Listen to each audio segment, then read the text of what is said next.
Camille Baron, vous êtes avec nous. Explication sur ce missile avant-garde. Ça fait pas seulement des mois, ça fait des années qu'il était présenté, mais on est entré dans une phase en quelque sorte active. Oui, il fait partie des missiles que teste la Russie depuis quelques semaines, des missiles intercontinentaux. Regardez cette vidéo publiée par le ministère russe de la Défense. On y voit donc ce missile du modèle avant-garde être acheminé et puis chargé sur un silo dans la région d'Orenbourg. C'est une opération qui, vous le voyez, demande énormément de camions, énormément d'hommes, une opération très complexe selon la Russie et qui dure plusieurs heures. Alors si la Russie se donne cette peine, c'est que ce missile est extrêmement stratégique. Il peut atteindre déjà une vitesse de 34 000 km/h, transporter des ogives conventionnelles et nucléaires, changer brutalement de direction pour atteindre sa cible et puis sa trajectoire en planeur le rend difficilement détectable par les systèmes ennemis. Selon Moscou, il peut atteindre des cibles partout dans le monde et surpasser n'importe quel bouclier antimissile existant, y compris celui des États-Unis. C'est bien sûr selon Moscou. Il a été développé en 2018 et au moment de son développement,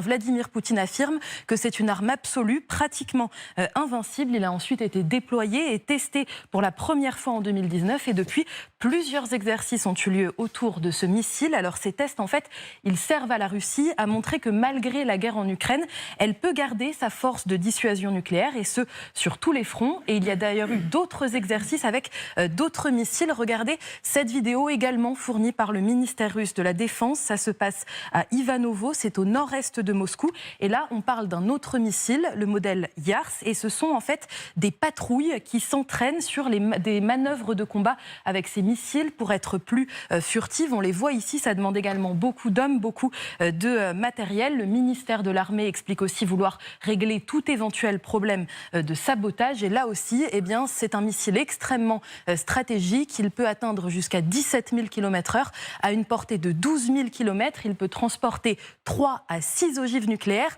et à une précision de moins de 150 mètres. C'est très peu. Et d'autres exercices enfin de ce type sont encore attendus. Selon le commandant des forces russes de missiles stratégiques, il y a 7 lancements tests de missiles balistiques intercontinentaux, comme ceux qu'on vient de voir, qui sont prévus en 2024. Quand vous allez avoir un système d'armes et que vous allez l'appeler Death Star, alors je sais que les fans de Star Wars seront sensibles, mais vous allez mettre une appellation qui est tout à fait marquante. Et ces systèmes d'armes, ça a été dit, sont conçus dans des programmes qui datent depuis 2018 et qui ont été testés entre 2022 et 2023 et pas toujours avec succès. Par ailleurs, et là je reviens, sur du missile qui serait hypersonique, l'utilité, ça va être de percer une défense particulièrement solide par la vitesse et sur des cibles mobiles. Quand vous êtes sur une ligne de front qui est assez stable, l'utilisation peut se discuter, mais effectivement, on est là-dedans et le moment de le faire est pas anodin, puisqu'on a différentes tensions et qu'il y a des petites voix à Moscou qui disent que les Européens, notamment, et les Occidentaux devraient reconnaître les nouvelles frontières de l'Ukraine telles que l'entend le Kremlin. Donc on a tout ce jeu-là de mettre une pression, de jouer sur le temps, l'usure, pour arriver à l'objectif géopolitique qui est de faire plier l'Ukraine et pour cela, ses soutiens. Oui, juste une précision. En fait, c'est le système missile qui, lui, est mobile. D'où l'intérêt, c'est qu'il ne soit pas attaqué, en fait, parce qu'on ne sait pas exactement ce qui se trouve. Mais en aucun cas, la cible n'est mobile. Quand on tire des armes nucléaires, on ne va pas tirer sur des cibles mobiles, on va tirer sur des objectifs. Je parlais sur ceux qui ont des doubles capacités d'emport nucléaire et traditionnelles, notamment pour les Zircon, par exemple. Voilà. Et ce qui est intéressant sur l'avant-garde, c'est que c'est vraiment une arme qui monte très très haut, en fait, au-dessus de l'espace, et qui va rebondir, en fait, comme ça, sur la stratosphère, et ensuite qui est furtif et qui peut avoir plusieurs sous-munitions avec une précision, par contre, assez importante. Pourquoi les Américains, vous rentrez des États-Unis, on le disait tout à l'heure, Christine O'Krent, pourquoi les Américains font évoluer leur discours? Écoutez, Joe Biden lui-même dit que si on laisse gagner ou un peu trop gagner Vladimir Poutine en Ukraine, peut-être que demain, il faudra que des soldats américains aillent se battre sur le sol de l'Europe. Écoutez-le d'abord. If Putin takes Ukraine, he won't stop there. It's important to see the long run here. He's going to keep going. He's made that pretty clear. If Putin attacks a NATO ally, if he keeps going, and then he attacks a NATO ally, where we've committed as a NATO member that we defend every inch of NATO territory, then we'll have something that we don't seek and that we don't have today. American troops fighting Russian troops. American troops fighting Russian troops if he moves into other parts of NATO. Christine Ockrent, quel est le sens de cette alarme?